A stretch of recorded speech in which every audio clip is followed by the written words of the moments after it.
සුබ දවසක් හැමෝටම. ඉතින් අපි අංකෝ ඉස්සෙල්ලාම වීඩියෝ එකට කලින් මගේ ඇන්තුරියන් ගස් දිහාට පොඩ්ඩක් ඉතින් මේ වැස්සත් එක්ක මේගොල්ලෝ ලස්සන්ට පිපිලා hina වෙලා ඉන්නවා මල් ටික. මොකද වැස්ස ලොකු වැස්සකුත් නෙමේ අපිට වහින්නේ. අද චුට්ටක් ඉර පායලා තියෙනවා. ඉතින් මේ අපේ මැංගෝස් ගහ. ඉතින් මැංගෝස් ගහ පැත්තටත් පොඩ්ඩක් ගිහිල්ලා එමුකෝ. මම විස්සාවේලනේ. ඉතින් අපේ පැත්තේ මැංගෝස් රම්බුටන් දෝරියන් කියන ඒවා හොඳට වැවෙනවා. ඉතින් මේ මැංගෝස් ගහ නම් ගොඩාක් ලොකු ගහක්. ඉතින් මේ පල්ලෙහා තුල තියෙන මැංගෝස් ටික තමයි මම ඔයාලට පෙන්නන්නේ මේ. ඉතින් ගොඩාක් ඔක්කොම නම් ඉදිලා නැහැ. අතරින් පතර ගෙඩි ටිකක් ඉදිලා තියෙනවා. ගහේ ලේන්නු කුරුල්ලෝ නම් පිරීලා මේ දවස්වල මොකද ඉදිච්ච ඒවා අපිට කලින් එයාලා හොයා ගන්න ඕනේ. ඉතින් වීඩියෝ එකට කලින් අපි මැංගෝස් ගෙඩි දෙක තුනක් කඩාගෙනම යමු නේද? ඉතින් කඩන්න පුළුවන් හරිය ගෙඩි දෙක තුනක් ඉදිලා තිබුණා. ඒ ටික තමයි මම මේ ඉතින් මැංගෝස් ගෙඩි වල පොත්ත ගොඩක් හයියයිනේ. ඉතින් චූටි කුරුල්ලන්ට නම් ඒවා කන්න අමාරුයි. ලේන්න නම් කොහොම හරි ටික ටික යාලගේ දත්වල නිසා කොහොම හරි කනවා.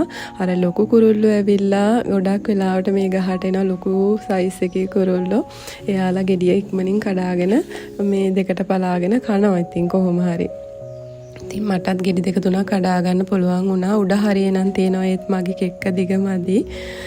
ඉතින් මේ පැත්තට ආවොත් ඔයාලටත් දෙන්න පුළුවන් මැංගෝස්.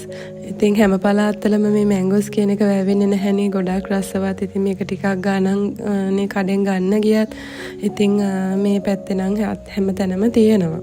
ලොකු ගානක් වෙන්නෙත් නැහැ. ඉතින් ඔන්න ටිකක් මම කඩා ගත්තා.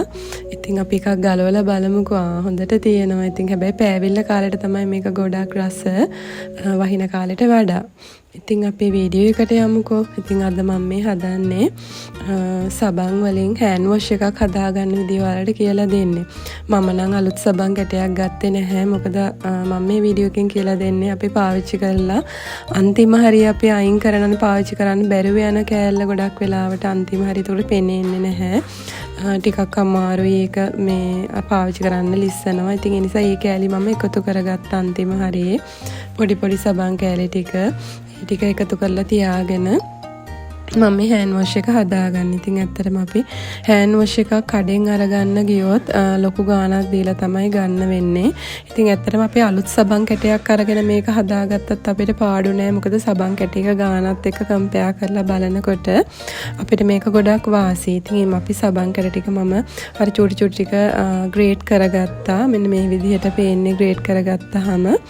ඉතින් ඒ විදිහට ග්‍රේට් කරගත්ත සබන් කෑල්ලට අපි වතුර ලීටරයක් විතර වගේ එකතු කරගන්නවා. මේ වතුර එකතු කරන ප්‍රමාණය දැන් අපි හිතමුකෝ මේ සබන් ටිකේ අපිට thickness එක වැඩියෙන් ඕනේ කියලා. කියන්නේ ඝනකම වැඩියට ඕන නම් අපිට වතුර ටිකක් වැඩි කරන්න පුළුවන්. ටිකක් ඝනකමට ගන්න ඕන නම් මේ ලික්විඩ් එක අපිට වතුර අඩු කරන්න පුළුවන්. මේ විදිහට අපිට තේරෙනවා මේක හැදීගෙන එනකොට වතුර ප්‍රමාණය ගැන. ඇත්තටම මම මේ වෙලාවේදී වතුර ලීටරයකට චුට්ටක් විතර අඩුවෙන් එකතු කරේ. එහෙම එකතු කරලා ඊට පස්සේ අපි මේක ලිපේ තියාගන්න ඕනේ මද ගින්දරෙන්. ලොකු ගින්දරක් දාගන්න නැතුව. ඉතින් මේක දිය වෙන ගානට අපි දිය කරලා ඊට පස්සේ ටිකක් වෙලා යනකොට හොඳට දිය වෙනවා. ඊට පස්සේ මම අර කිව්වා වගේ වලට වතුර අඩු වැඩි කරගන්න තමන්ට ඕනේ ඝනකම එන තරමටම. ඊට පස්සේ අපිට ගෙදර ඔය පාවිච්චි කරලා අයින් කරන හෑන්ඩ් වොෂ් බෝතල් එහෙම තියෙනවනේ. නම් අපිට ඕනේ බෝතලයකට දාගන්න පුළුවන්. ගෙදර තියෙන මොනවා හරි බෝතලයකට සිදුරක් විදලා හරි මූඩියට එහෙම දාගන්න පුළුවන්. දැන් මගේ ටිකක් ඝනකම වැඩි. ටිකක් ඝනකම වැඩිට තියෙනවා කියලා මට තේරෙනවා. ඔයාලට ඕන නම් ඊට වඩා ඝනකම අඩු කරන් තව වතුර ටිකක් එකතු කරන්න. ඉතින් මේ විදිහට මට පුළුවන් වුණා බෝතල් 3ක් හදාගන්න. තව ඉතුරුත් 3. ඉතින් ඒ ඉතුරු ටික මම වෙනම වෙනම බෝතලයකට දාලා තියාගත්තා. ආයි මේ ටික ඉවරුනහම පාවිච්චි කරන්න. ඇත්තටම තව බෝතලයක් උනත් හදාගන්න පුළුවන්. මොකද වතුර ප්‍රමාණය වැඩි කරා නම් මම ටිකක් ඝනකමට හදාගත්ත නිසා තමයි මම මේ පෙන්නන්නේ. මේ අත සෝදනකට හොඳට පෙනෙනවා බලන්න. ඉතින් මේක ඇත්තටම ගොඩක් වාසිදායකයි. ඔයාලා හදලා බලන්න. අපිට ඇත්තටම කඩෙන් ගන්නවට වැඩිය ඔයාලා අලුත් සබන් කැටයකින් හදලා බලන්න. ගෙදර හිම සබන් කැට එකතු වෙලා නැත්නම් ඒකත් ගොඩක් වාසි. ඉතින් මේ වීඩියෝ එක හොඳයි කියලා හිතනවා නම් කමෙන්ට් එකක් දාන්න. මාව සබ්ස්ක්‍රයිබ් කරලා නැත්නම් සබ්ස්ක්‍රයිබ් කරන්න කියලාත් ආදරයෙන් ඉල්ලනවා. ඉතින් ආයෙත් හමු වෙමු නැවත වීඩියෝ එකකින්. හැමෝටම සුබ දවසක්.